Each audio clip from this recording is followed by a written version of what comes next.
As the 21-day nationwide lockdown announced on the 24th of March nears its end, Prime Minister Modi is set to address the nation on 14th morning. Remember, on Saturday, the Prime Minister held a video conference with chief ministers, and in an online post after that meeting, he said that there was consensus among states on extending the lockdown by another 2 weeks. Also, soon after the meeting with the Prime Minister, Delhi's Chief Minister Arvind Kejriwal was one of the few chief ministers to first tweet.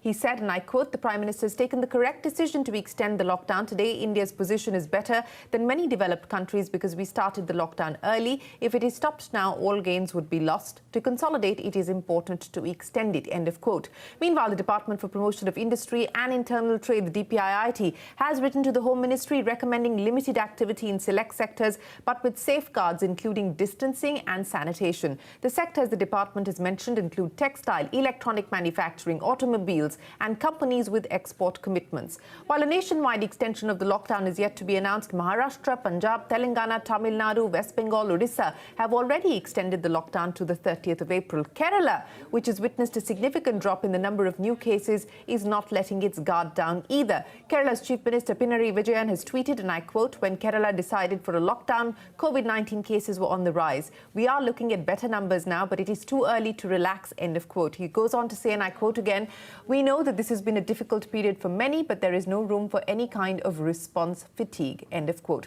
Well, to talk about the exit strategy come the 14th of April, joining me today on the program is the Chief Minister of Goa, Pramod Sawant, the Chief Minister of Puducherry, V. Narayanasamy, Thomas Isaac, the Finance Minister of Kerala. Gentlemen, many thanks for joining us here on the program. Mr. Narayanasamy, let me start by asking you, sir, because the assumption is that when the Prime Minister makes his address to the nation tomorrow morning, he is, of course, going to officially say that the nation will extend its lockdown till the 30th of April. But in that meeting with the Prime Minister on Saturday, were chief ministers given the assurance that states would have more flexibility in designing the lockdown strategy over the next 2 weeks?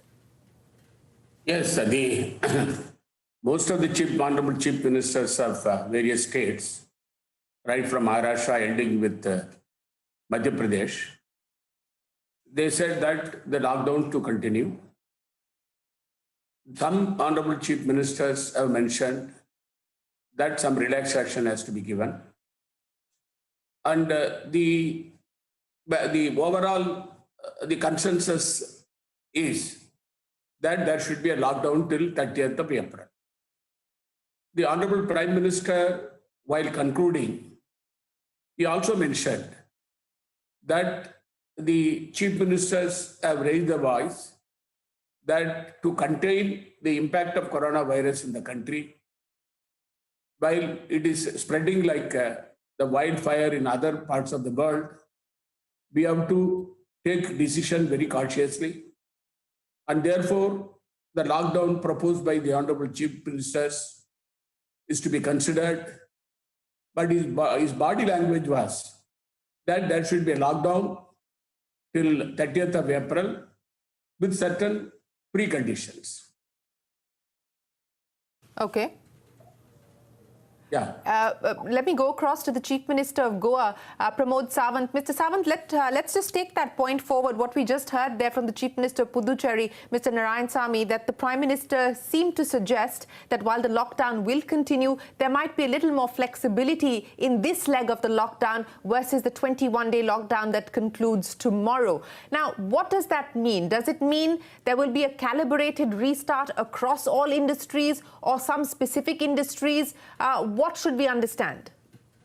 As the Honorable Prime Minister suggested, Jan or Jahan, we are waiting for the central guideline, definitely, and he'll give some relaxation for the economical activity as per the state, or as per the state will decide, and that's why I think after the declaration of the central guideline, after the declaration from the Honorable Prime Minister PM Modi, the state will give the relax to some industries, some economical activity in the state. That is only possible.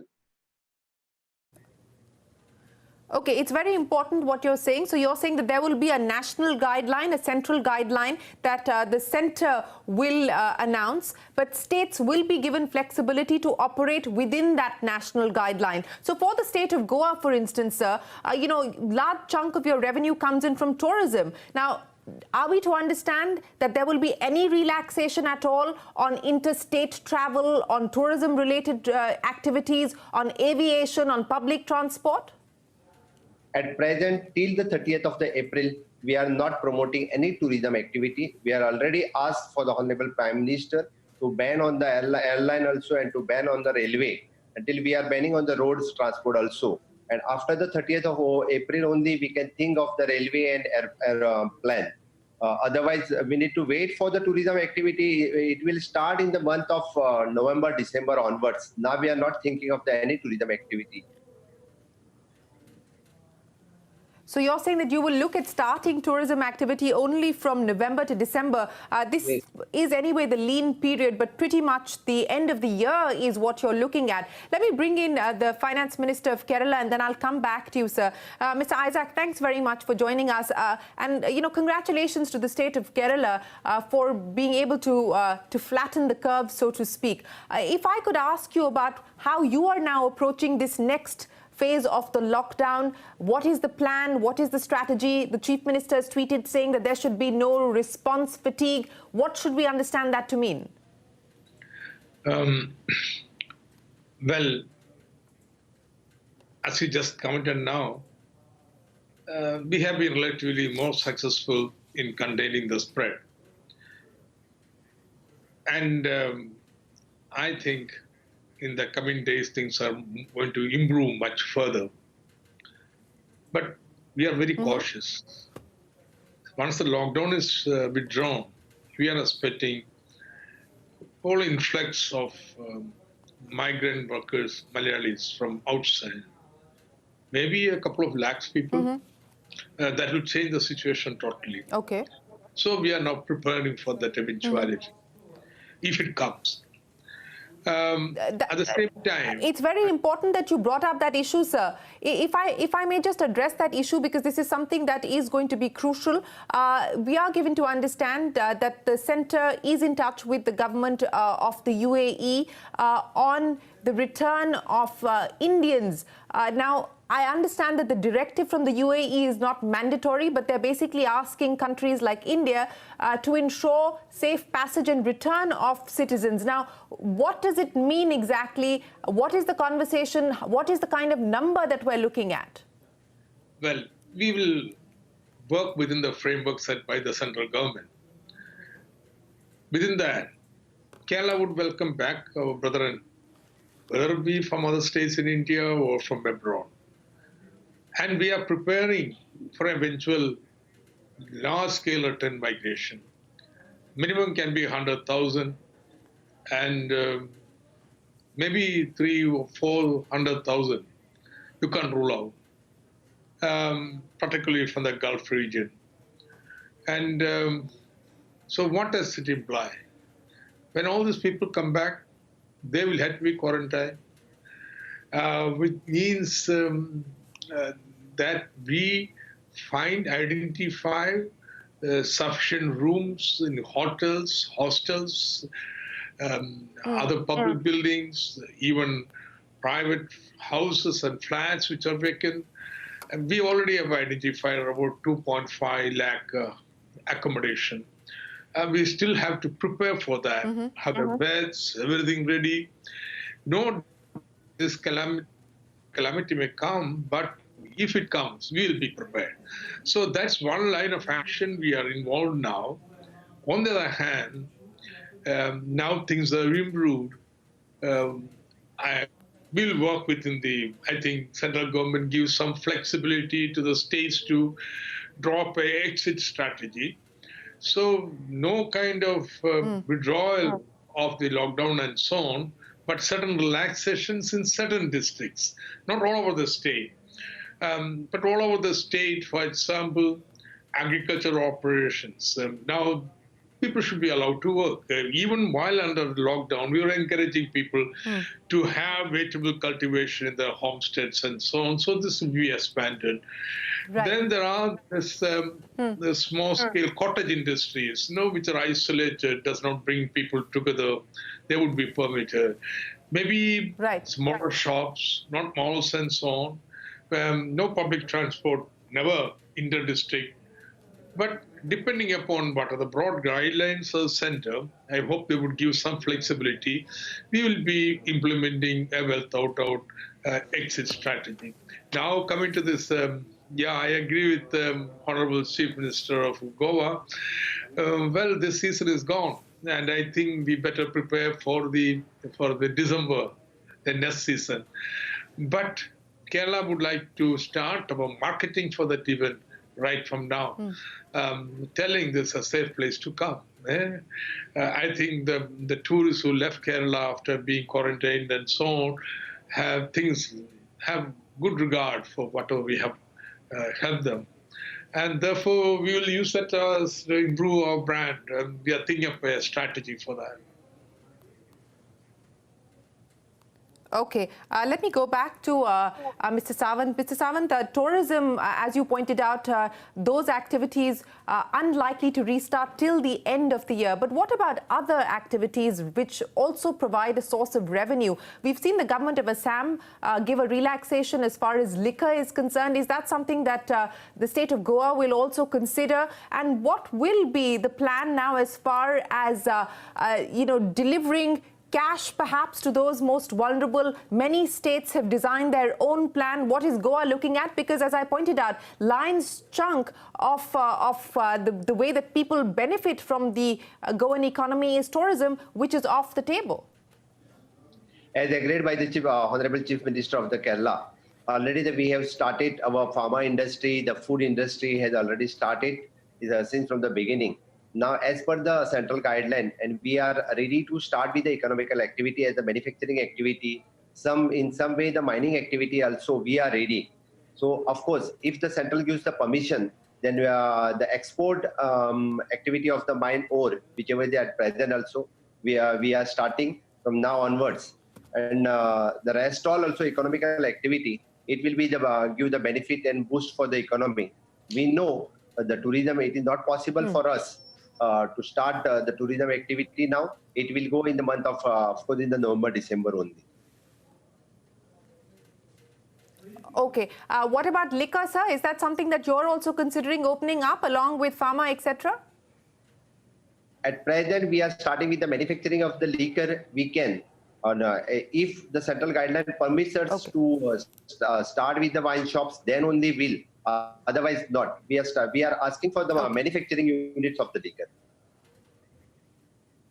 Okay, manufacturing. Mr. Narayanasamy, what kind of relaxations are you looking at in Puducherry? And more specifically, one of the issues that was also raised by state chief ministers with the Prime Minister in that meeting on Saturday was financial assistance, state seeking financial assistance from the centre. How cash-strapped does the state of Puducherry find itself today? What is the specific quantum of financial assistance that you require? In fact, the state, the Union Territory of Puducherry is also like Kerala and Goa. We are one of the states where we are depending upon our revenue and also the service sector in the tourism, because a lot of foreign tourists come to our state and also inland tourists. That is gone already now. And apart from that, as far as the industries are concerned, we have the large number of industries and middle-level industries and small-scale industries. Today morning, we had a meeting with the champions of industry, especially CII. They were also telling us that already we started the pharma industry, we started food industry, food processing, we started the agriculture operation. Now we are going to start the fishing industry also. And apart from that, they were telling that they would like to run the industry with limited capacity, following the social distancing and sanitizing the factory. Okay. Regular medical checkup to the employees who are working there. That was the suggestion that has been given. And especially Puducherry is some of the export-oriented units are there. And because the Puducherry lost its from excise tax. Mr. Yeah, Mr. Narayanasamy, I'll come back to you, sir. It's important what you're saying, that even within the state, you are looking at restarting at least partial activity across different sectors. But Mr. Isaac, coming back to you now in terms of financial assistance and the revenue implications for states, which is an issue that I know all of you have brought up with the Prime Minister. The government of Kerala tapped the bond market, sir, and it was a difficult sell, so to speak, or a raise, so to speak. So what is the situation now as far as state finances are concerned, and what is the specific ask from the centre outside of the GST compensation? What is the implication of the shutdown? Kerala, for example, our own revenues would be, and also central transfers, our revenue would be 20% of the normal. Okay. But on the other hand, with all the money transfer that is taking place and also added health expenditure, there's a boost in the expenditure. How do you fill the gap? This is a question. If you're serious about handling this national crisis, you better address how do you fill the gap in the state finances, because they spend 60% of the overall intergovernmental expenditure in India. Now this can be done only by central government permitting states to borrow more. But we went to borrow more. We, in fact, tried to borrow high front load of borrowing and finally ended up at 9% interest rate. It's unimaginable. When your whole economy, GSDP growth is, economic growth is be minus, how do you pay 9% interest? Is surest way to debt trap and bankruptcy. And therefore, central government has to rethink about it, them taking directly from the Reserve Bank and paying the maybe pandemic bonds of the states. We are proposing that. And second, now there is no GST this month. Shouldn't the compensation be paid? Now look at this situation that takes us. And therefore, this is a payment that will have to be done at some time or other. That's the law. You can delay that. But given this person's situation, that's the second thing that you can do. Third, increase your NHM, National Health Mission. Of course, this 15,000 crores have come, but only 7,000 crores is for this year. This is too paltry when you distribute it among all the states. And therefore, I would say the much more bolder support for the center is required. And this is a time when we cease to now be afraid of number games, of the fiscal deficit and so on. All over the world is changing, and therefore be bold. I would say print more money, provide money, so that we fight this COVID together. Absolutely. Mr. Sawant, I want to understand what is the situation as far as the state of Goa is concerned when it comes to your finances. Like Thomas Isaac, I'm sure that you have gaps that you will need to fill because of what's happened on the tourism side, plus mining already, which was a non-starter and has been a non-starter for the last several years. What is the quantum of support that you require at this point in time? It is the same like Kerala. We are also dependent on the GST compensation of the state, GST compensation from the center. Okay, till now, we are not get a share of our GST compensation. As we have got one relief, is that the district mineral fund and the state mineral fund, which is approximately 182 crores of rupees, which we can use for the COVID. That is one relief we have got from the center. At present, we have that enough sufficient funds to use for the COVID hospital and other purpose. But to run the state for the other purpose, which is required, of course, the borrowings limit should be the increase. That is there, and central assistance, central grants will be given for the state. That is only the possible to go ahead. Borrowing limits should be increased. There seems to be unanimity in that view as well. Mr. Narayanasamy, I'll give you the final say. What is the revenue position like? What is the fiscal position like as far as Puducherry is concerned? And I would imagine that like Kerala and Goa, you're facing similar difficulties. No, when compared to Goa and Kerala, we are in a worse situation in the sense because the Honorable Finance Minister of Kerala was telling that his source of revenue comes down to 20%. But in our state, it is not even 10% in the sense. As I told you earlier, commercial tax and excise is our main source of revenue. We don't have the minerals. And tourism is also over. Therefore, the government of India, the Delhi government, the government of India gave SDRF fund.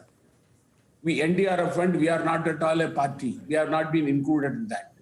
In fact, when the Honorable Prime Minister called yesterday over phone, I told Honorable Prime Minister, the financial position of the state is very critical. The GST compensation has not come. And moreover, the state government is providing support to the needy people, especially agriculture labor, the industrial labor, and also the unorganized workers, construction workers, small people, pavement vendors from the state revenue. 2,000 rupees per household we have given as a first package to the people of our state. Now, 5,000 rupees to the farmers for the purpose of starting the agricultural operation. Women self-help group, we have given interest-free loan through the banks. We will not be in a position to support further. I brought it to the notice of the Honorable Prime Minister when he called me yesterday over phone. And also I told the Honorable Home Minister when I talked to him, the state has to be supported financially because the BPL families have been given rice. APL families also need, because they are lower middle class and the people, they also need rice. Because remonetization by the government of India to the poor people is a solution for saving the people in the crisis. That is more important for the government of India. But instead of giving money to people, the government of India is announcing so many packages, which is not going to definitely, because it may support to a certain extent. But the poor downtrodden are to be taken care of today by the government of India because they have got a lot of grains, they have got the finance. The government of India support the state at this crisis period. All right, that is the unanimous view there from various state governments. You've heard two chief ministers and the finance minister of Kerala expressing the same sentiment. They need support, more financial support from the centre. And at this point in time, all states have decided to extend the lockdown till the 30th of April. But the view is that this phase of the lockdown will perhaps see a higher degree of relaxation, perhaps beyond just the essential services that the central government had allowed in the first phase of the lockdown. Of course, final clarity on the national guidelines post the Prime Minister's address to the nation, which is at 10 a.m. tomorrow. Thomas Isaac, Pramod Sawant and V. Narayanasamy, always a pleasure. Appreciate you joining us here on CNBC-TV18. Thanks very much for your time. We'll take a break. There's a lot more coming up. Don't go anywhere.